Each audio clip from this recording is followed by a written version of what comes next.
మీ అందరితో కూడా కలిసి దేవుని వాక్యాన్ని ధ్యానించే ఒక సమయం ప్రభు నాకు అనుగ్రహించినందుకు దేవుని నామానికి స్తుతులు చెల్లిస్తున్నా. అలాగే ప్రేమతో ఆహ్వానించిన మన వ్యవహారయ్య గారికి నా శుభాలు తెలియజేస్తున్నా. అలాగే అసిస్టెంట్ పాస్టర్ గారు, పెద్దలు, మీ అందరికి కూడా నా శుభాలు. ఉదయం పెళ్లి చేయడానికి వెళ్ళా, బండి నేర్చిందా అదే అయిపోయింది. అయినా పర్లేదు, దేవుడు ఇస్తాడు మనిషి. వాళ్ళ దేవుని వాక్యం ధ్యానం చేస్తున్నా. ఇవాళ కొత్త నిబంధన ప్రారంభం, కొత్త నిబంధన ధ్యానాలు ప్రారంభం. మనం నిబంధన అనే దాని గురించి కొన్ని విషయాలు మనం ముందుగా తెలుసుకుంటాం. ఏంటి అసలు ఈ నిబంధన? కొత్త నిబంధన ఏంటి, పాత నిబంధన ఏంటి, నిబంధన అంటే అర్థం ఏంటి? నిబంధన అన్నది దేవుడు మనుషులతో చేసిన ఒక ఒడంబడి, ఒక ఒప్పందం. అది ఎలాంటిది అంటే, మనుషుల్ని అన్నాడు, నువ్వు ఇలా చేయి, నేను ఇలా చేస్తాను. దేవునికి మనిషికి మధ్యన కలిగిన ఒప్పందం, దేవునికి మానవునికి మధ్యన కలిగిన ఒక ఒప్పందం, నిబంధన. దానికి నిబంధన అని. నిబంధన అంటే ఒడంబడిక, ఒక కాంట్రాక్ట్ అయిపోయింది. నువ్వు వచ్చేయి, నేను ఇచ్చేస్తాను, నువ్వు అది మాను, నేను ఇది మాను. అలా ఈ నిబంధన, ఈ ఒడంబడికి ఎలాంటిదంటే, మనల్ని దేవుడు ఆశీర్వదించడానికి మనతో చేసిన ఒడంబడి. ఈ నిబంధన చేయటంలో దేవుని యొక్క ఉద్దేశం ఏంటంటే, మనల్ని దీవించాలి, మనల్ని ఆశీర్వదించాలి, మనల్ని వర్తిలింపచేయాలి. మనం ఆశీర్వదించబడటం వల్ల అనేక మందికి దేవుని నామం తెలుసుకునేలాగా, ఆ ప్రభు యొక్క నామం అనేక మందికి ప్రచురించబడేలాగా మనము వర్తిల్లి ఆశీర్వాదం పొంది ఆయన బిడ్డలుగా మనము వృద్ధి చెందడానికి, వర్ధిల్లడానికి దేవుడు ఉద్దేశించి చేసిన నిబంధన ఒడంబడి. ఈ నిబంధన అన్నది మొదటిగా అబ్రహాముతో చేశాడు దేవుడు, అబ్రహాముతో చేశాడు. తర్వాత నోహుతో చేశాడు, తర్వాత మోషే కాలంలో చేశాడు. అవన్నీ కూడా పాత నిబంధనలో ఉన్న ఒడంబడి నిబంధన. అది తండ్రి అయిన దేవుడు ఆయన బిడ్డలతో చేసిన నిబంధన. ఈ క్రొత్త నిబంధన యేసుక్రీస్తు వారు చేసిన నిబంధన. ఇది అందరికీ, యూదుడని లేదు, హెబ్రీడని లేదు, గ్రీకస్ దేశం లేదు, భారతీయుడని లేదు, తెల్లోడు నల్లోడు అందరూ ఆయన సృష్టి అందరి కొరకు చేయబడిన నిబంధన కొత్త నిబంధన. మనం ఆదికాండం 10వ అధ్యాయం 17వ అధ్యాయం 2వ వచనం ఒకసారి చూద్దాం. ఆదికాండం 17వ అధ్యాయం.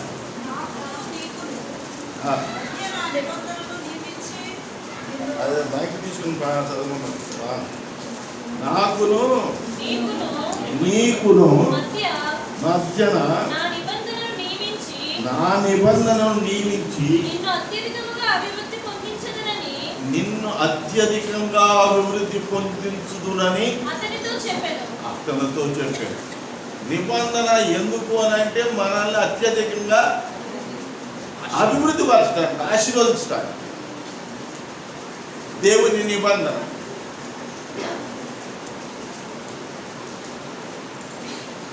ఎలాగా నేను నిన్ను ఆశీర్వదిస్తాను అంటే, నేను చెప్పిన వాటిని నువ్వు చేసినట్లయితే నేను నిన్ను ఆశీర్వదిస్తాను.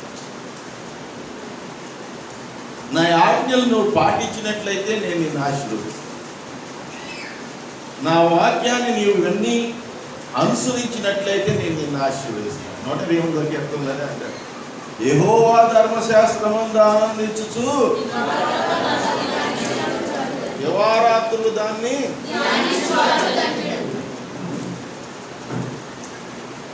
యెహోవా ధర్మశాస్త్రం మొదటి అధ్యాయం 128లో కూడా మాట్లాడతామంటే, యెహోవా యందు భయభక్తులు కలిగి ఆయన త్రోవల యందు నడుచు వారందరూ ధన్యులు. ఇది ముఖ్యం. ఈ నిబంధనలో ఉన్నది అదే. మాట ఇచ్చి పుచ్చుకోవడం, దాన్ని నెరవేర్చడం, క్రియలోకి వచ్చేయాలి. దేవునితో మనం ఆయన యందు విశ్వాసంతో ఆయన ఆరాధించేటప్పుడు ఆయన తన వాక్యం ద్వారా కానీ తన సేవకుల ద్వారా కానీ, లేదు ఒకసారి పరిశుద్ధాత్ముడు మీ హృదయాలతోనే మాట్లాడతాడు. అంతరంగంలో అంతరాత్మ అంటాడు, 6th సెన్స్ అంటాడు. దేవుని పరిశుద్ధాత్మ మనకి అనుగ్రహించబడిన కారణం ఏంటి అని అంటే, మనల్ని సర్వసత్యంలోనికి నడిపించుతారు, మనల్ని దేవుని మార్గంలో నడిపించుతారు. అలాగా దేవుడు తన యొక్క మార్గాన్ని, తన యొక్క ఉద్దేశాన్ని, తన మాటని మనకు దైవ గ్రంథ ధ్యానం వలన కానీ, బోధకుల యొక్క బోధ వలన కానీ, లేక మీ యొక్క ఆత్మతో పరిశుద్ధాత్మ మాట్లాడటం ద్వారా కానీ, బోధించడం ద్వారా కానీ, ఆలోచన ద్వారా మాట్లాడతాడు. మనకులాగా వాయిస్ వినపడటం కష్టం, చాలామందికి అది జరగదు, అది చాలా కష్టం. మనం ఎంతో సాధన చేస్తే తప్ప దేవుని స్వరాన్ని వినగలిగిన ఆధ్యాత్మిక స్థితికి ఎదగలేదు. అయినప్పటికీ కూడా దేవుడు మనల్ని ప్రేమించి పరిశుద్ధాత్మ ద్వారా ఆయనకు ఆలోచన చెప్పి మనల్ని నడిపిస్తాడు.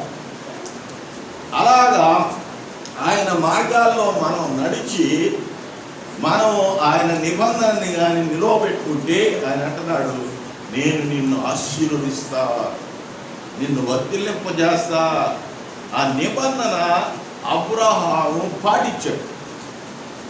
ఒంటరిగా వచ్చాడంతే, ఒంటరిగా వచ్చాడు. ఏమో ఎక్కడికో కూడా తెలియదు, ఏమవుతో కూడా తెలియదు. భవిష్యత్తును గురించిన ఏమాత్రం ఆయనకి ఇన్ఫర్మేషన్ లేదు, సమాచారం లేదు. తెలియకపోయినా ఒకటే ఒక మాట, దేవుడు మాట్లాడాడు కాబట్టి నేను వెళ్తా, అంతే. దేవుడు చెప్పాడు కాబట్టి నేను వెళ్తా. అది ఏంటన్నది నాకు తెలియదు, ఆయన వెళ్తానని నాకు తెలియదు. ఎందుకంటే ఆయన నాతో చేసిన నిబంధన ఏంటంటే, నన్ను ఆశీర్వదించి వర్ధిల్లింపజేస్తానన్నాడు. ఆ మాట నేను నమ్మాను, నేను వెళ్ళిపోయాను. నోహు కాలంలో కూడా అంతే. నోహు దేవుడు చెప్పిన సమస్తం యావత్తు జరిగించాడు కాబట్టి భయంకరమైన జలప్రళయంలో నుంచి ఆయన్ని, ఆయన కుటుంబాన్ని, ఆయనతో పాటు కొన్ని జీవుల్ని కూడా ఆయన కాపాడాడు. కారణం ఏంటంటే, ఈయన దేవుడు చెప్పింది జరిగించాడు. మనం దేవుని నమ్ముతాం, దేవుని వాక్యం చదువుతాం, దేవుని బోధలు వింటాం, కానీ ఆచరణలో మనం బలహీనం అవుతున్నాం. అసలు చేయట్లేదని కాదు, పూర్తిగా మనం చేయలేకపోతున్నాం. మనం విశ్వాసం ఉంది, నమ్మకం ఉంది, కానీ క్రియలోకి వచ్చేకల్లా బలహీనం అయిపోతున్నాం, జరిగించలేకపోతున్నాం. హృదయంలో అనుకుంటాం, నేను పొద్దున్నే లేచి ప్రార్థన చేయగలను, పొద్దున్నే లేకపోయేకల్లా బతకవాడు, ఈ పూట కాదు రేపు. బలహీనం అయిపోతుంది, బలం లేకపోతుంది.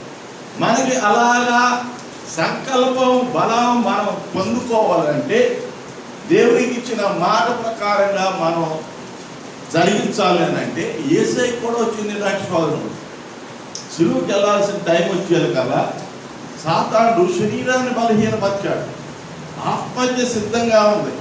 మనకి ఎప్పుడు కూడా దేవునికి యొక్క ఆ కార్యాలు చేయాలి, దేవునికి ప్రియమైన బిడ్డలుగా ఉండాలి, ఆయన నచ్చిన బిడ్డలుగా మనం జీవించాలన్న ఆశ, కోరిక, ఆత్మ సిద్ధం, కానీ శరీరం బలహీనం అయిపోతుంది. యేసయ్యకి అలాగే అయిపోయింది. అప్పుడు ఆయన ప్రార్థన చేశాడు, ఆయన ఆత్మ సిద్ధమే కానీ శరీరం నువ్వు దేవుడికి ఇచ్చిన మాట చేయడానికి శరీరం సహకరించకపోతే దాని బలహీనతను బట్టి ఇంకో దాన్ని బట్టి ప్రభువు వారు చూపిన మార్గం ఏంటి? నువ్వు ప్రార్థన చేయి. నా బలహీనతను ప్రభువా బలపరచు. అప్పుడు దేవుడు తన దూతను పంపి యేసయ్య శరీరాన్ని బలపరిచాడు. ఆయన దేవుని చిత్తం జరిగించగలిగాడు. ఆయన దేవుని చిత్తాన్ని నెరవేర్చగలిగాడు.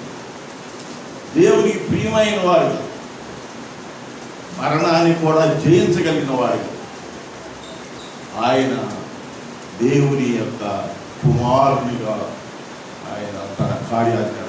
మనం కూడా అంతే. ఈ యొక్క ఒడంబడిక లేక నిబంధన అన్న దానిలో ఉన్నది ఏంటి అంటే, నీవు ఇంకో ఈ విధంగా కానీ నువ్వు జీవించినట్లయితే నేను ఈ విధంగా నిన్ను ఆశీర్వదిస్తా, నేను నిన్ను ఆశీర్వదిస్తా. అబ్రహాంతో చేశాడు, నోవహుతో చేశాడు, మోషే టైంలో చేశాడు. మోషే టైంలో అయితే నిబంధన మందస్సు అని ఒక మందసాన్ని తయారు చేశాడు ఒక వ్యక్తి. ఎందుకు చేశాడంటే మోషే దేవుని యొక్క సన్నిధి సినాయి పర్వతం మీదకి వెళ్ళిపోయి 40 రాత్రులు 40 పగళ్ళు అక్కడ ప్రభుతో కూడా ఆయన ఉండి 10 ఆజ్ఞలు తీసుకుని తిరిగి వచ్చేలోగా 40 రోజులు మోషే కనపడలేదని ఈ ఇశ్రాయేలీలు ఆ దేవుడు మా యొక్క మోషే ఏమయ్యాడో ఏంటో మాకు తెలియదు కాబట్టి మాకు దూడం చేయమన్నాడు. వాళ్ళు దూడం చేయమన్నారు. వాళ్ళ బంగారం అంతా ఇచ్చేది వాళ్ళు దూడం చేసి ఆరాధన చేస్తారు. ఆ సమయంలో వచ్చాడు, చూశాడు, వీడంతా కూడా భయంకరమైన పూజా వ్యవహారాల్లో ఉన్నారు. వారంతా మత్తులైపోయి ఉన్నారు, అసభ్యకరమైన నృత్యాలు చేస్తూ ఉన్నారు. అవన్నీ చూసి మోషే కోపం వచ్చావు. 2 పలకలు వాడి మీద తీసుకెళ్ళి ఆ దూడ కాటి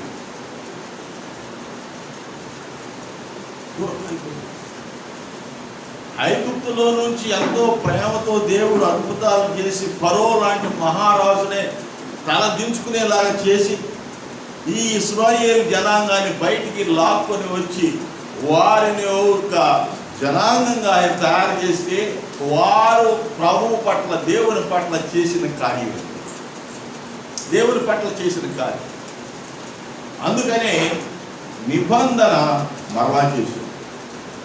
ఆ నిబంధన కళ్ళకు కనపడటం కోసమని నిబంధన మందస్సు అని ఒక మందసాన్ని తయారు చేశారు. మనం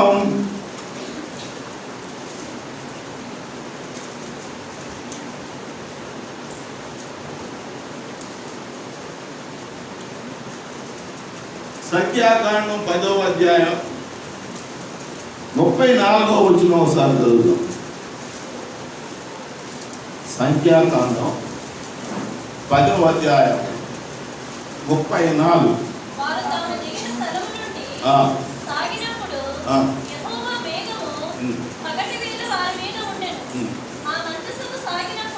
ఆ మందసము సాగినప్పుడు మోషే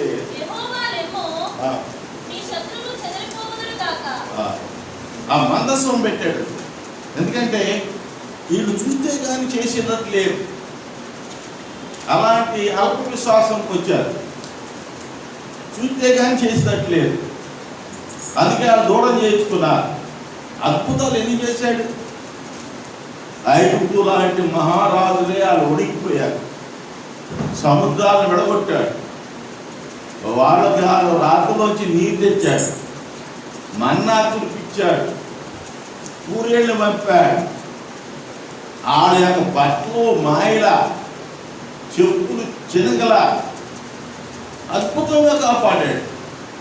అయినప్పటికి కూడా వారు దేవుని చూస్తే కానీ నమ్మో అనే ఆ విశ్వాసం, అది లోతు విశ్వాసం.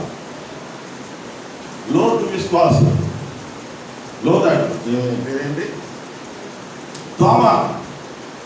తోమా విశ్వాసం అన్నాడు. చూస్తే కానీ నమ్మం. దేవుడు ఏమన్నాడంటే చూచి నమ్మిన వారి కన్నా అది విశ్వాసం. చూస్తే నమ్మేదే ఆటోమేటిక్ నమ్మాలి. తల మీద కనపడినప్పుడు నువ్వు నమ్మేదేంటి? దీన్నే అబ్రహాం విషయంలో చెప్పాడు, నిరీక్షణకు ఆధారం లేనప్పుడు, అంటే కంటితో చూడటానికి, ఆలోచిస్తానికి, రీజన్ చేయటానికి ఏ విధమైన ఆధారం లేని, అవకాశం లేని సమయంలో కూడా దేవుణ్ణి అబ్రహాము అనుమానించలా, నమ్మాడంతే. నా దేవుడు ఎలా చెప్పాడో చదువు, అది అతనికి నీతిగా. మనకి అంతే, నీతో చెప్తున్నాడు దేవుడు, అనేక సార్లు చెప్తున్నాడు. నువ్వు బైబిల్ చదువుకునేటప్పుడు మాట్లాడుతున్నాడు నీతో, నువ్వు పండుకున్నప్పుడు ఒకసారి ఆలోచనతో చెప్తున్నాడు, నీ బోధనల ద్వారా చెప్తున్నాడు. అనేక విధాలుగా దేవుని వాక్యం నీకు చెప్తా ఉంది, మనకు తెలియజేస్తూ ఉంది, మనం తెలుసుకుంటానే ఉన్నాం. కానీ పూర్తిగా నమ్మలేము, సంపూర్ణంగా నమ్మలేకపోతాం, అల్ప విశ్వాసులుగా ఉండిపోతున్నాం. అందుచేత మన జీవితాల్లో ఆ కార్యాలు జరిగించుకోలేకపోతాం. యేసయ్య అంటాడు, నమ్ముట నీ వలన అయితే,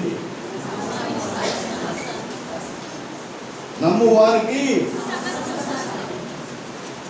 ఏంటమ్మా సమస్తం. నువ్వేం కావాలనుకుంటున్నావు? నువ్వు ఏ కార్యం దేవుని దగ్గర నుంచి కోరుకుంటున్నావు? దేనికోసం దేవుని యొక్క సన్నిధిలో నువ్వు ప్రార్థన చేసుకుంటున్నావు? దేని కొరకు నీ యొక్క సేవకుల ద్వారా నువ్వు ప్రార్థన చేయించుకుంటున్నావు? అది ఏదైనా సరే సమస్తము సాధ్యమే. నీకు నాకు అది అసాధ్యంగా కనపడవచ్చు, లోకానికి అసాధ్యంగా కనపడవచ్చు. ఒకవేళ లోకం హేళన చేయొచ్చు, విశ్వాసాన్ని బలహీనపరచడానికి సాతాను అనేక రకాలుగా మనల్ని శోధించవచ్చు. అయినప్పటికీ కూడా ఆయన ఇస్తున్న వాగ్దానం ఏంటంటే సమస్తము సాధ్యమే. మన ఇద్దరి మధ్య జరిగిన వడంబడిక, దేవునికి మానవునికి మధ్యన జరిగిన గొప్ప వడంబడిక ఏంటి అంటే దేవుణ్ణి నమ్మటం మనిషి పని, దేవుడు మనిషికి కావాల్సినవి అనుగ్రహించుకోవాలి. ఆయన నమ్మలేదు. తిమోతిని గురించి రాసేటప్పుడు అంటాడు, తిమోతి పౌలు భక్తుడు రాస్తాడు, తిమోతి మీ అమ్మమ్మలో ఉన్న విశ్వాసం మీ అమ్మలో ఉంది, ఆ విశ్వాసం నీలో కూడా ఉంది, అది ఇప్పుడు కూడా ఉండాలని నేను ప్రార్థన చేస్తాను. మన పితరుల దగ్గర నుంచి వచ్చింది, మనకి దేవుని నమ్ముకున్నారు, వారి దగ్గర నుంచి మనకు ఈ విశ్వాసం వచ్చింది. ఆ విశ్వాసం మనలో కూడా ఉంది, అసలు లేదని కాదు.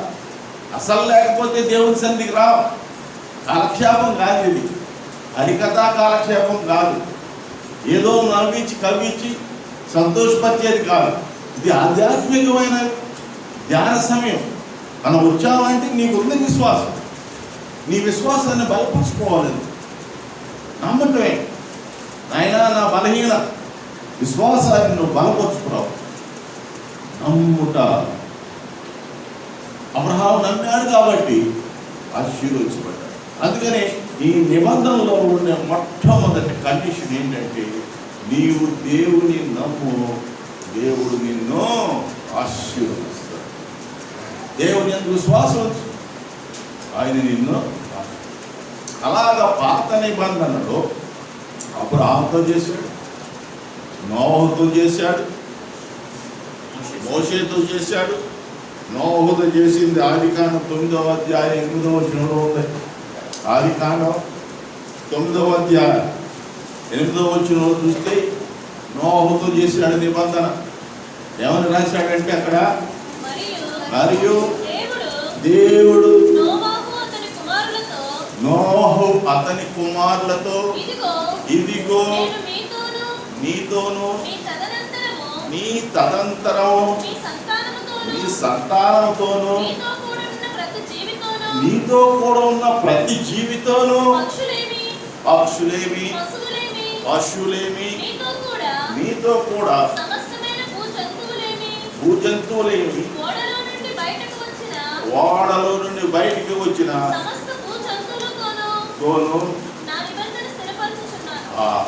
నిబంధన స్థిరవు.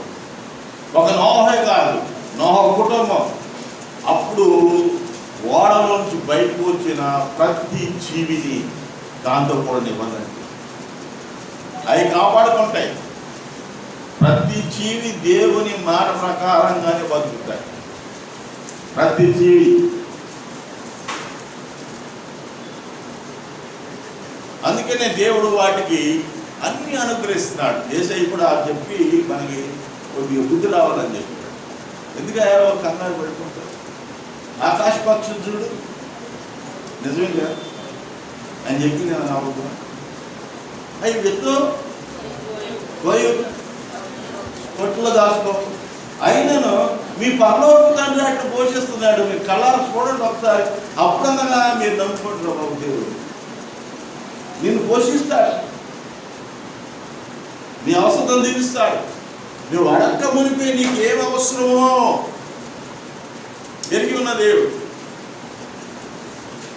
అవి లేచి పొద్దున్నే మనకేంటని అనుకో. ఆ పక్షులు పడుకునేటప్పుడు ఏంటమ్మా తెల్లారి సంగతి అని అమ్మా అనుకో. ఆయన ఏమన్నాడు? అబ్రహాము ఒకసారి బలి ఇస్తానని తీసుకెళ్ళాడు కొడుకుని. ఇసాకు అబ్రహాం ఇద్దరు కలిసి చాలాసార్లు బలి యాగాలు చేశారు. బలిపీఠం కట్టి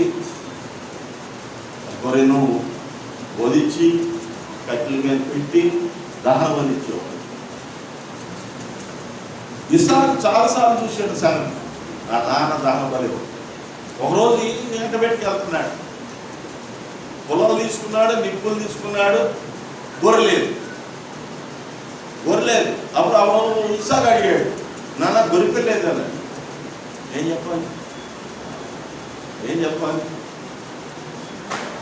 ఆయన ఒకటే మాట్లాడాడు, యెహోవా చూసుకోండి, యెహోవా ఈరే. ఆయన చూసుకుంటాడు నాన్న పదాన్ని. దీనికి తెలీదు అక్కడ గొర్రె ఉండదని తెలీదు, పొదలో గొర్రె ఉండదని తెలీదు. చేతులు పెట్టేశాడు, కట్టెల మీద పడుకోబెట్టాడు. ఇస్సాకు నోరెత్తాడు, కట్టెత్తాడు. ఇక ఆ గుండెల్లో పొడవాలంటే ఆ ఎత్తిన చెయ్యి అక్కడ ఆగిపోయింది. రకంగా ఈ రాలా. ఆ దేవుడు అన్నాడు, అప్పుడా అలా పొదలో చూడు. ఎప్పుడు ఆ పొదలో ఉన్న గొర్రెని చూసేట్టు చెయ్యి వచ్చేసి వెళ్ళిదాన్ని ఆలోచించారు. నమ్మకం అన్నది ఎంత గొప్ప కార్యం చేస్తుంది, ఎంత గొప్ప కార్యం చేస్తుంది. దేవుడు చూసుకుంటాడు. నమ్ము.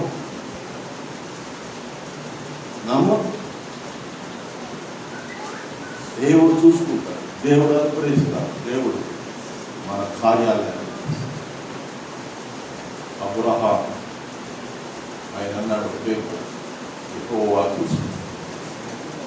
భయంకరమైన స్థితి, లేక పుట్టిన కుమారుడు దేవునికి బలి ఇవ్వాల్సిన పరిస్థితి వచ్చింది. దేవునికి బలి ఇవ్వాల్సిన పరిస్థితి వచ్చింది. ఏమాత్రం చక్క దేవుడు అన్నీ చూసుకోగలడు. ఆయన నాకు ఏ విధమైన నష్టం కలిగించడు. ఆయన నన్ను ఆశీర్వదించేవాడే. నిబంధన దేవుడు, నిన్ను వర్ధిలింపజేసేవాడే. యెహోవా అందరికీ ఉపకారి. అందరికీ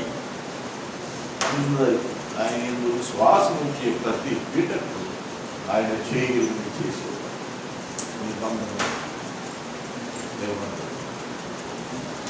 ఇప్పుడు కొత్త నిబంధన అన్నది యేసుక్రీస్తు వారి వలన వచ్చింది.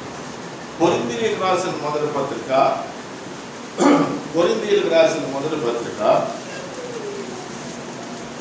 11వ అధ్యాయం 25వ వచనం చదివినట్లయితే,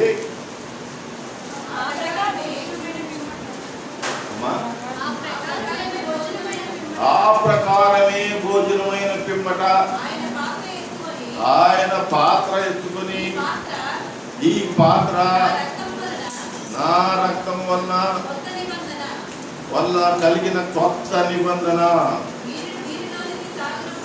మీరు దీన్ని తాగునప్పుడల్లా నన్ను జ్ఞాపకం చేసుకుంటకై కొత్త నిబంధన రక్తం. అది ఈ నిబంధన ప్రభు వారి యొక్క రక్తం చిందించుట ద్వారా ఏర్పాటు చేయబడిన నిబంధన.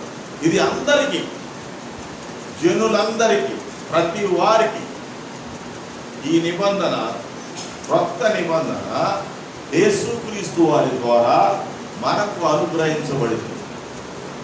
దీనిలో, ఈ నిబంధనలో ఆయన మాట ప్రకారం మనం కానీ జీవించినట్లయితే 2 రకాలైన ఆశీర్వాదాలు దేవుడు మనకి ఏర్పాటు చేశాడు. మొదటిది, ఆకాశ పక్షులు చూడండి, ఏమి తిందో ఏమి త్రాగుదో అని మీరు చింతపడద్దు. మీ చింత యావత్తు నా మీద, నేను మిమ్మల్ని మీ యొక్క అవసరం నేను పోషిస్తా, కాపాడుతా, కృపలో భద్రపడతా. ఈ లోకంలో ఉన్న ఆశీర్వాదం. రెండవ ఆశీర్వాదం ఏమంటే, ఈ శరీరాన్ని విడిచిన తర్వాత మనం ప్రభు యొక్క రక్తంలో మన పాపాన్ని ప్రక్షాళన చేసుకున్నట్లయితే, పశ్చాత్తాపడి ఒప్పుకుని విడిచిపెట్టినట్లయితే దేవుని కృపకు కనికరానికి మనం పాత్రలు అవుతాం. ఈ రక్తము వల్ల మనం పరిశుద్ధులుగా, ఆయన యొక్క సన్నిధిలో నీతిమంతులుగా ఎంచబడతాం. మనం శరీరం విడిచినప్పుడు పరలోకంలో ఆయనతో కూడా సదాకాలం. అది రెండో ఆశీర్వాదం. ఇదన్నిటికన్నా గొప్ప ఆశీర్వాదం. మనం ఎంతకాలం ఇక్కడ ఉన్నా ఏదో ఒక రోజున ప్రభు సన్నిధికి వెళ్ళాల్సిందే. ఎంతకాలం మనం ఇక్కడ ఉన్నా ఏదో ఒక రోజున ప్రభు సన్నిధికి వెళ్ళాల్సిందే. ప్రభు సన్నిధికి వెళితే మనం ఆశీర్వదించబడతాం. కొత్త నిబంధన దీవెన పొందిన వారు. ఒకవేళ అలా కాకుండా సాధారణ కార్యం కానీ మనం పోయినట్లయితే మనం కూడా దానితో పాటు పాతాళానికి పోతాం. అగ్ని యొక్క దానిలో పోతాం. అగ్ని ఆరంతులు అక్కడ ఏడుగురు పండు కొరుకుతా ఉంటుంది. అందుచేత శరీరంలో ఉండగానే ఈ కొత్త నిబంధన రక్తం వలన కలిగిన ఈ కొత్త నిబంధన మనము విశ్వసించి ఆయన రక్తంలో మనము శుద్ధి చేసుకున్నట్లయితే మన యొక్క పాపాలని, మన యొక్క అతిక్రమాలని, మన యొక్క దేవునికి వ్యతిరేకమైన ఏది ఉన్నా సరే మనం ఒప్పుకుని విడిచిపెట్టినట్లయితే మన కనికరం పొంది దేవుని దృష్టిలో నీతిమంతులుగా ఎంచబడతాం. ఆ విధంగా మనం ఈ కొత్త నిబంధన రక్షణ రక్తం వలన, ఈ రక్తం చిందించడం వలన యేసుక్రీస్తు మనతో చేసిన ఈ నిబంధన ఫలం, ఈ నిబంధన ఆశీర్వాదం మన పొందుతుంది. అందుకని కొత్త నిబంధన పాత నిబంధన కన్నా చాలా విలువైంది, చాలా విలువైంది. పాత నిబంధన ఎంతసేపు కూడా ఇహలోక సంబంధమైన వాటిని గురించిన ఆలోచనలతోనే చేయబడింది. కానీ కొత్త నిబంధన అయితే ఇహ పర భూలోక అవసరాలకి పరలోక అవసరాలకి కూడా కావలసిన విధంగా ఆ నిబంధన చేయబడింది. అందుచేత కొత్త నిబంధన చాలా దేవుని సన్నిధిలో విలువైంది. ఇది క్రీస్తు వారి ద్వారా మనకు అనుగ్రహించబడిన ఈ కొత్త నిబంధనలో మొట్టమొదటిది మత్తయి సువార్త. కొత్త నిబంధనలో మొట్టమొదటి పుస్తకం మత్తయి సువార్త. ఇవాళ అది చెప్పాలి.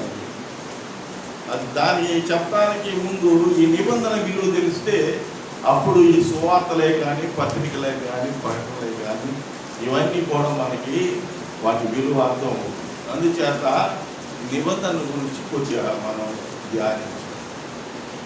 మనం మత్తయి సువార్త మొదటి అధ్యాయం చూసినట్లయితే, మత్తయి సువార్త మొదటి అధ్యాయం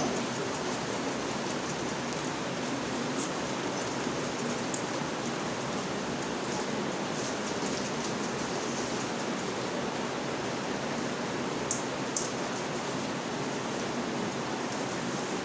ఈ పుస్తకం పేరు ఏమని రాసింది అక్కడ? మొదటి అధ్యాయం. ఈ పుస్తకం పేరు పైన హెడ్డింగ్ ఏమని రాసింది? మత్తయి సువార్త. ఇది ఇంగ్లీష్ బైబిల్లో కానీ చూస్తే గాస్పుల్ అకార్డింగ్ టు మాథ్యూ అని. ఈ సువార్త మత్తయిది కాదు, అకార్డింగ్ టు మాథ్యూ ఈ సువార్త. తెలుగులో మనకు మాత్రం మత్తయి సువార్త అని రాశారు. ఈ సువార్త పరలోకాంది. యేసయ్య పుట్టే సమయంలో దేవదూతలు వచ్చి గొల్లల దగ్గరికి వచ్చి ఆడితో మాట్లాడేటప్పుడు చెప్పాడు ఏమనంటే, లోకమంతటికి కలుగబోవు మహా సంతోషకరమైన శుభవర్తమానం. సువార్త, వార్త అంటే మెసేజ్, సువార్త అంటే శుభమైన వార్త. ఇది భూలోకాన్ని కాదు, పరలోకాన్ని.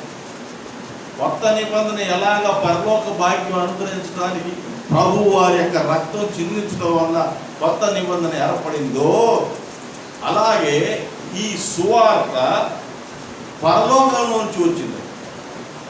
మనుషులు ప్రకటించింది కాదు, దేవుడు తన దూతల ద్వారా నరులకు తెలియజేసింది.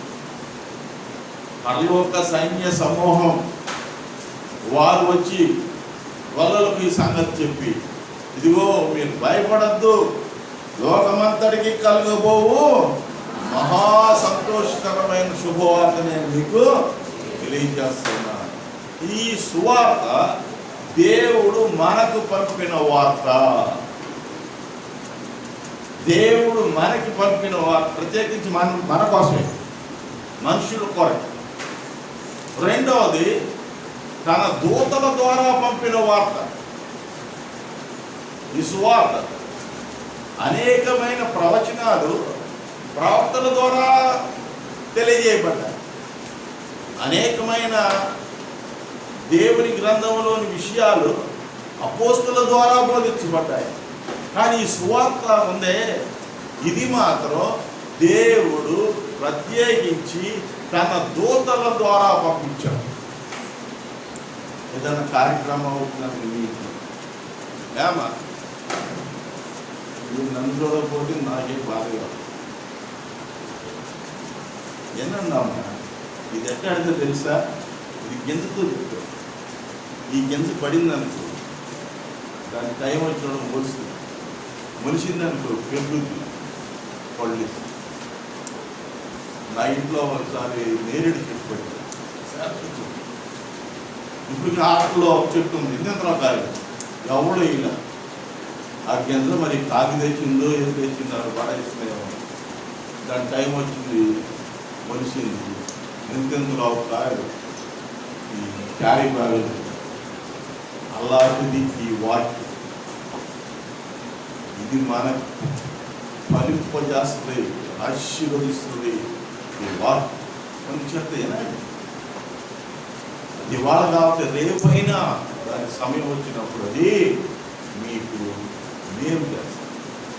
ఈ వార్త దేవుడు మన కొరకు ప్రత్యేకంగా పంపించిన పరలోక సంబంధమైన వార్త. ఏంటి ఆ వార్త అంటే, సువార్త ఏంటి? సువార్త ఏంటి అని అంటే, దేవుడు లోకముని ఎంతో ప్రేమించాడు. గొప్ప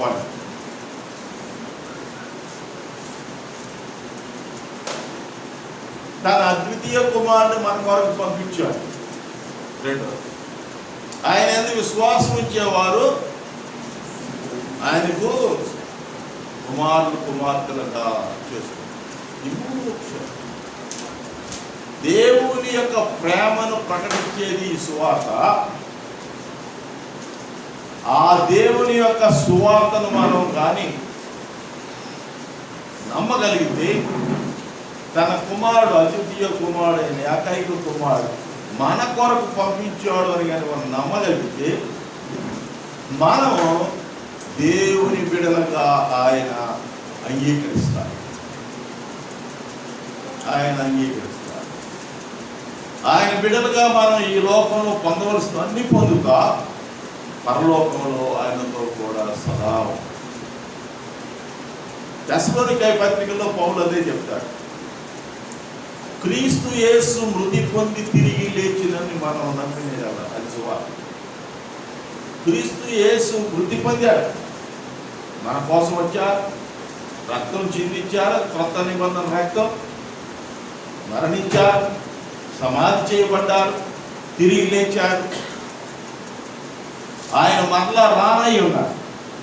క్రీస్తు యేసు మృతి పొంది తిరిగి లేచినని మనం నమ్మినడెవా ఆయన తనతో కూడా వారిని ఏ ప్రకారము యేసునందు నిద్రించిన వారు దేవుడు ఆయనతో కూడా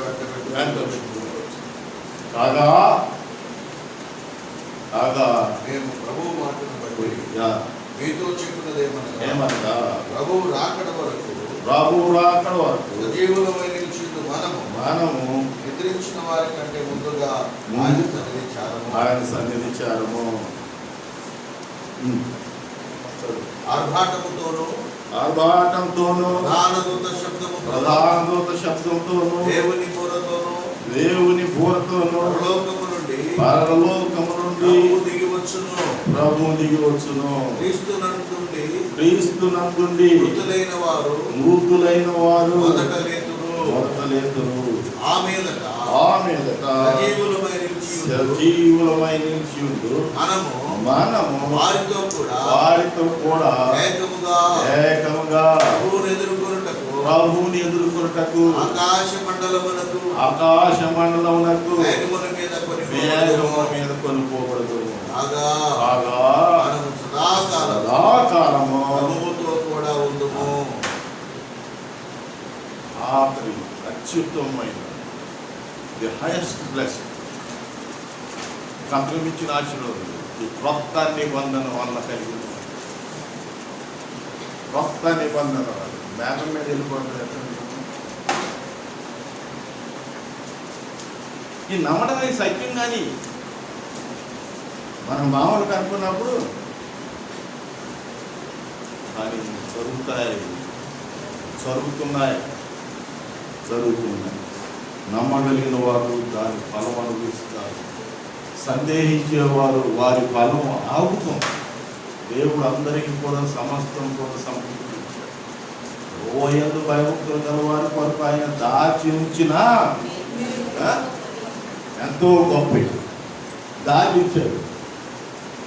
ఇవన్నీ మనం నమ్మడానికి కొద్ది ఇబ్బంది ఉండదు. ఎందుకంటే అది కంటి చూపు కనపడేది కాదు, ఆత్మనేత్రంతో చూడగలరు. విశ్వాసం అనే దానితో నమ్మగలరు. దేవుడు మన కొరకు మేలు దాచి అత్యుత్తమైన మేలు సదాకాలం ప్రభుత్వంతో కూడా ఉంటాం. మన వారిని మనం కలుసుకుంటాం. ఆకాశ మండలానికి వెళ్ళిపోతాం. ఆయన ఉండే సమీపింప సఖ్యము కాని తేజస్సులో నివసించి ఆ ప్రభు సన్నిధిలో మనం ఉంటాం. మోషే ఒకసారి అడిగాడు దేవుని, దేవా నువ్వు నాతో మాట్లాడుతున్నావు, నేను నువ్వు చెప్పిందల్లా చేస్తున్నా, నా కోరిక ఉంది, నీ మొహం చూడాలని అన్నాడు.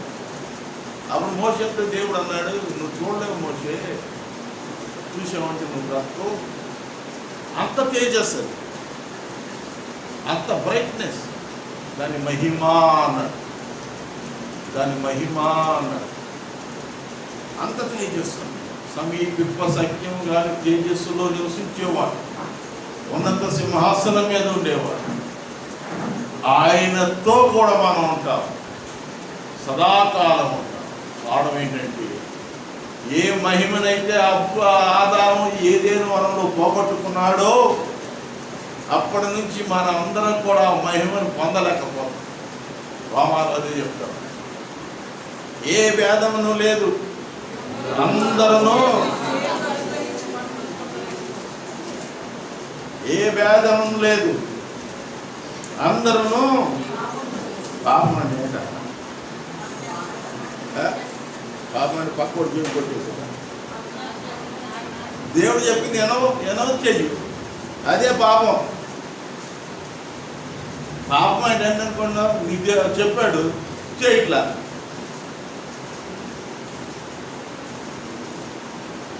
మీరు నా మాట విని ఎడలా మీరు బ్రతుకుతున్నారు అంటాడు యెషయా.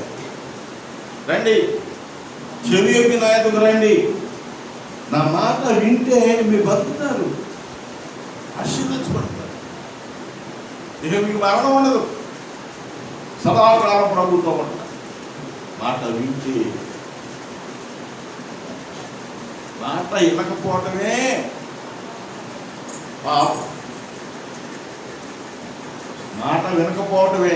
ఏది వద్దన్నాడో అది మానేయడం, ఏది చేయమన్నాడో అది చేయకపోవడం, ఏది చేయమన్నాడో అది చేసామనుకో, ఏది వద్దన్నాడో దాన్ని మానేసామనుకో, అప్పుడు దేవుని మాట విన్నవారం అవుతాం. మనము దేవుని యొక్క బిడ్డలుగా. మాట వినకపోవడం. అందుచేత దేవుని మాటను అనుమానించి అవ్వదు. దేవుని మాటను ధిక్కరించారో, ఆయన చెప్పినట్లుగా చేయలేదు, చెప్పినట్లుగా చేయకుండా దుష్టుడు చెప్పినట్లుగా చేశాడు. వద్దన్న దాన్ని ఇంకా చూశాడు, చూసిన దాన్ని పట్టుకున్నాడు, తీసుకున్నాడు, తిన్నాడు. వద్దని ముందు హెచ్చరించాడు. వద్దన్న పనిని చేసి వారికి ఉన్న మహిమను పోగొట్టుకున్నారు. ఆ తర్వాతే వాడు దిగముదయ్యారు, ఆకులు పెట్టుకున్నారు. దేవుడు వచ్చి వారికి చర్మపు చొక్కాలు తగిలించి అక్కడ ప్రశ్న అడుగుతుంది. వాళ్ళు చిన్నపిల్లలు అయిపోయాడు. ఆధారం పాపం తెలియదు, సిగ్గేది పెట్టాడు. దేవుడు అడుగుతాడు, మీరు ఆకులు పట్టుకున్నారు, మీరు దిగంబులని మీకు చెప్పినోడు ఎవడు? అది నన్ను జాగ్రత్త ఈ సాధారణ చెప్పి మనకి మనం ఎన్ని తెలియజేస్తుందే. ఆ రకంగా ఆ మహిమను, ఆ తేజస్సును పోగొట్టు. ఆ మహిమ ఉన్నప్పుడు వారు దేవుని చూడగలిగారు, దేవునితో మాట్లాడగలిగారు. దేవుడు తన దూతలతో కూడా ఏదైనా వచ్చినప్పుడు ఆయనతో కలిసి ఆనందిస్తూ ఉంటారు. దేవుని చూడగలిగిన ఆ మహిమ వీరిని వదిలేసింది. దానిని మరలా తిరిగి తీసుకొచ్చేది కొత్త నిబంధన. యేసు క్రీస్తు రక్తం వలన ఆయన కొత్త నిబంధన. మరలా ఆ మహిమను మనం తేజస్సులో ఉన్న తండ్రిని చూడగలిగిన, ఆయనతో సహవాసం చేయగలిగిన, ఆయనతో నివసించగలిగిన మహాకృప అనుగ్రహించేది ఈ నూతన నిబంధన రక్తం. యేసు క్రీస్తు రక్త చిందించడం వలన కలిగిన ఈ నూతన, అదే సువార్త. ఈ మత్తయి చెప్పిన దాన్ని బట్టి, మత్తయి సువార్త, ఈ సువార్తలో చాలా సంగతులు ఉన్నాయి. అనేకమైన ప్రవచనాలు, యేసుక్రీస్తుని గురించి ప్రవచనాలు నెరవేరాయి. యెషయా ద్వారా కానీ, ఇర్మియా ద్వారా కానీ, మీకా ద్వారా కానీ, ఎవరి ద్వారా చెప్పిన అనేక ప్రవచనాలు నెరవేరాయి. యేసయ్య ఎవరికి పుడతాడు? కన్యకు పుడతాడు. ఎక్కడ పుడతాడు? బెత్లెహేములో పుడతాడు. యేసయ్య ఎలా ఉంటాడు? ఈ విధంగా ఉంటాడు. ఆయన ఈ కార్యాలు చేస్తాడు. ఆయన శిలువ మరణం పొందుతాడు. ఆయన మరణం చెందాక ఆయన సమాధి చేయబడతాడు. మరలా తిరిగి లేస్తాడు. ప్రత్యక్షతలు ఆయన కనపడతాడు. మరలా తిరిగి ఆరోహణ అయిపోతాడు. తిరిగి మరలా ఆయన వస్తాడు. ఆయన యొక్క జీవితంలో ఉన్న అనేకమైన సంగతులు ఈ మత్తయి సువార్తలో రాయి. 28 అధ్యాయాలు మనసు పెట్టి చదివితే ఎంతో టైం పడుతుంది. ఆయన చేసిన అద్భుతాలు, ఎన్నో అద్భుతాలు రాశారు. ఎన్నో అద్భుతాలు, ఎన్నో ప్రవచన నెరవేర్పు ఈ గ్రంథంలో జరిగింది. అందుకని మత్తయి సువార్తని ప్రవచన నెరవేర్పుల గ్రంథం అని కూడా యెషయా కానీ, ఇర్మియా కానీ ఎప్పుడూ ప్రకటించింది. ఇదిగో కన్యక గర్భవతి అయిన మార్పుతున్నాం, ఇమానుయేలు పేరు అది నెరవేరు. అన్నీ ఇట్లాంటి ఎన్నో. ఆయన యొక్క శిలువ మరణాన్ని గురించి, ఆయన పునరుద్ధానాన్ని గురించి, ఆయన ప్రత్యక్షతల గురించి, ఆయన మరలా తిరిగి వస్తే రెండో రాకడ గురించి అన్నీ రాశారు. ఆ ప్రభు యొక్క అనేకమైన విశేషాలను ఈ సువార్త మనకి తెలియదు. మనం నిదానంగా జాగ్రత్త. ఈ సువార్త యేసుక్రీస్తు యొక్క వంశావళితో ప్రారంభమైంది. మొదటి వచనం కానీ చూస్తే అక్కడ రాస్తారు, యేసుక్రీస్తు యొక్క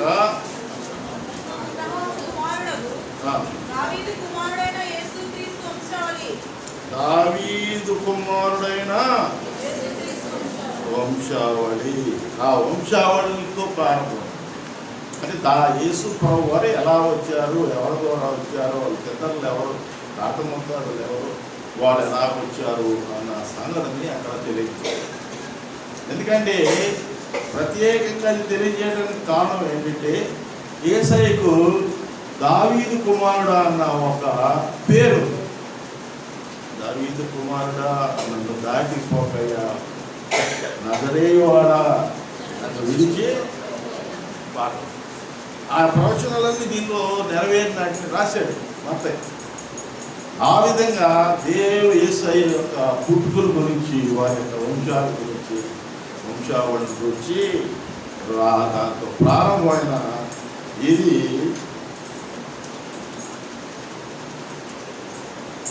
ఈ గ్రంథం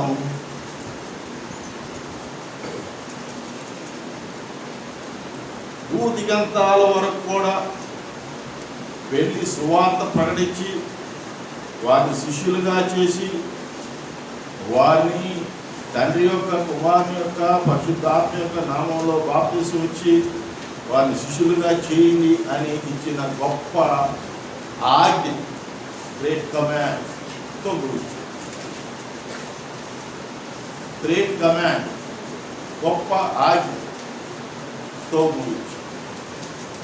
అంటే యేసుక్రీస్తు గురించి వివరించింది ప్రారంభం నుంచి ఆఖరికి వచ్చేకల్లా. దాని గురించి నువ్వు ప్రభువు గురించి తెలుసుకుంటే, నువ్వు చదివినట్లయితే, ఆ యొక్క రక్షణ గురించి, ఆయన యొక్క కృపను గురించి నువ్వు చదివి గ్రహించగలిగినట్లయితే, నమ్మినట్లయితే, నీకు ఒక బాధ్యత ఆయన అప్పగిస్తావు. ఏమిటి అని అంటే, భూదిగంతంలో వరకు వెళ్ళి ఈ రక్షణ సువార్తను ప్రకటించి నమ్మిన వారికి బాప్తిసాలు ఇచ్చి వారిని శిష్యులుగా చేయండి. అందుకే ఈ ఫోటాలు కానీ, మీటింగ్లు కానీ, అది దేవుని ఆజ్ఞ. దేవుని ఆజ్ఞ, నిబంధన. ఆయన మాట విని చేసినట్టు. మీరంటే అయ్యగారు మీరేదో బైబిల్ చదువుకున్నారు, అది చేశారు, ఇది చేశారు, మీకేం పని, ఆ పాట ఇదే పని కదా. మేమెట చేస్తాం సువార్త? నేనెట చేస్తా సువార్త? ఒక చిన్న సూత్రం. మనం ఇంట్లో బోర్డు పెట్టుకున్నాం కదా, గాడ్ బ్లెస్ మై హౌస్ మనగా బోర్డు. దేవా మా ఇంటిని దీవించు, బ్లెస్ మై హౌస్. సరే, దేవుడు దీవించాడు. ఇప్పుడేం బోర్డు పెట్టాలి? ఇంకా బ్లెస్ అయ్యా, గాడ్ బ్లెస్డ్ మై హౌస్, దేవుడు నన్ను దీవించాడు. ఆ చెప్పటమే సువార్త. ఆ చెప్పటమే సువార్త. అయ్యా నేను దేవుడు ఇలా ప్రార్థన చేశా, ఆయన నాకు కార్యం. అందుకే దావీదు 103 అంటాడు, ఆయన చేసిన మనం ఎంతసేపు మనకి ఏది లేదు దాన్ని జ్ఞాపకం చేసుకుంటాం, కానీ ఇచ్చిన దాన్ని. ఒక ఊళ్ళో ఒక ఏనుగు ఉంది. అది రోజు వెళ్ళి ఒక పొలంలో స్నానానికి వెళ్ళేదాన్ని, కోనేరు. ఇప్పుడు ఇక్కడ కూడా కోనేరు ఉండేది కింద, దాని గేట్ కూడా ఉండేది. రాణిగారి గుర్రాలు ఎందుకు వచ్చి స్నానాలు చేసి ఆడ ఇల్లు ఉండేది తెప్పు మీద, రామాలయం పెట్టిన దగ్గర ఇల్లు ఉండేది. స్నానం చేస్తానికి వెళ్తా ఉంటే ఆ దాంట్లో దర్జీ ఉన్నాడంట, మన మిషన్ ఉంటాయి టైర్. అంటే మామూలు ఏనుగు నేర్పుతారండి. నువ్వు కనపడిందని ఇట్లాంటి కదా, నువ్వు అందులో పోయి పోవడం కాడే తీసిపోయి ట్రైనింగ్ ఇస్తాడు. ఇది అంతే అవుతా ఆయనకి తనం చూసి ఈయన అటువంటి పెట్టాడు. అదే మింగి రోజు అటువంటి పెడుతున్నాడు. పండగ వచ్చిందంట, బట్టలు పెరిగిపోయింది, కుడుతున్నాడు. ఆ రోజు అటువంటి తేడం మానేసి మర్చిపోయాడు. ఇది వచ్చి తొండం పెట్టింది. నా పని అవ్వలేదు, నీకు తొండం పెడతాను సూట్ తీసుకుని కూర్చాడు. అది వెళ్ళిపోయి స్నానం చేసి రోత బాగా పీల్చుకుంది. వచ్చి ఆ పొట్టు మీద తిని కొత్త బట్టలు అని చిన్న ఇబ్బంది కలిగితే సార్ దేవుడి మీద మనం బొత్తదల్లేవాళ్ళం అయ్యాము తప్ప, రోజు అట్టి పని పెట్టాడే పోన్లే ఈ పూట ఎందుకో పెట్టలేదు. అది జంతువు, మనం మనుషులు. నా దేవుడు నాకు ఎంత చేశాడు. అప్పుడు దావీదు జీవితంలో బాధలు లేవా? దావీదు జీవితంలో భయాలు లేవా? ఎన్నో రకాలైన కష్టాలు అనుభవించాడు, ఎన్నో రకాలైన ఇబ్బందులు అనిపించాడు. అయినా ఆయన అన్న మాట ఏంటంటే, ఆయన చేసిన ఉపకారాలను జ్ఞాపకం చేసుకో. దానికి హృదయంతో అంతరంగంలో ఉన్న సమస్తమా ఆయన పరిశుద్ధ నామాన్ని స్తుతించు. రూపాయి ఇచ్చినోడు కనపడితే, అన్నా ఆ రోజు నువ్వు ఇచ్చిన రూపాయలు కడుపు నిండా తిన్నానమ్మా అంటే, అరే ఈయన తీసుకెళ్ళాను ఇంకో రూపాయి ఆడ ఎదురైనప్పుడు ఆ ఇచ్చాలి రూపాయి సాంబార్ టీ రాలా, పక్క చట్నీ లేదు అంటే ఎట్లుంది. అందుకని దేవుని మీరు జ్ఞాపకం చేసుకో, ఆయన స్తుతించు, ఆయన స్తుతించు, ఆయన స్తోత్రం చేయి, ఆయన గర్పచ్చు. నీకు జరిగిన మేలు చెప్పు. కీర్తనలో రాస్తాడు,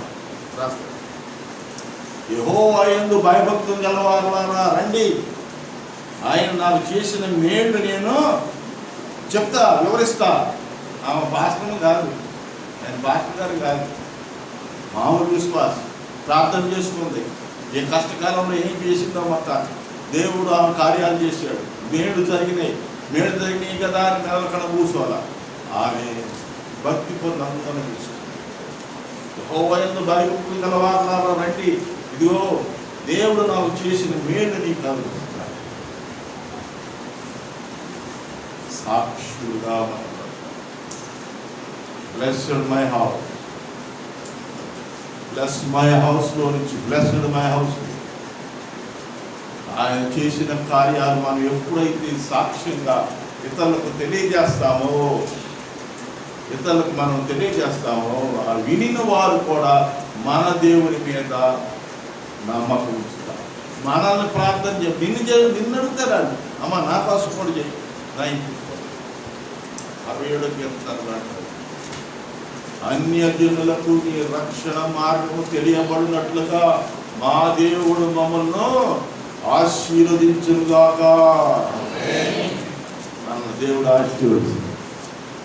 అందువల్ల మనం ఈ రక్షణ మార్గం, కొత్త నిబంధన రక్తము వలన కలిగిన ఈ రక్షణ మార్గం మనం ఇతరులకు తెలియజేసే బాధ్యత దేవుడు మన మీద. అది కేవలం దైవ సేవకులకే కాదు, అయ్యగారులకి, అమ్మగారులకి, అందరికీ కూడా ఈ నిబంధన కూడా అందరికీ సర్వజనాలు. కొత్త నిబంధన మొదటి పుస్తకం మత్తయి సువార్త మనం దీవించే పుస్తకం. మనం దీవించబడినాక సాక్షులుగా నిలబడి మన సాక్ష్యాలను బట్టి అనేక మందిని ప్రభు సన్నిధికి నడిపించే పుస్తకం. దాన్ని మనం ధ్యానిద్దాం, ప్రార్థిద్దాం, ఆశీర్వాదాలు పొందుదాం, ప్రభు బిడ్డలుగా జీవిద్దాం, ఆయన సాక్షులుగా అనేక మందిని ప్రభుత్వం దేవుడు దీవించుకుంటాం.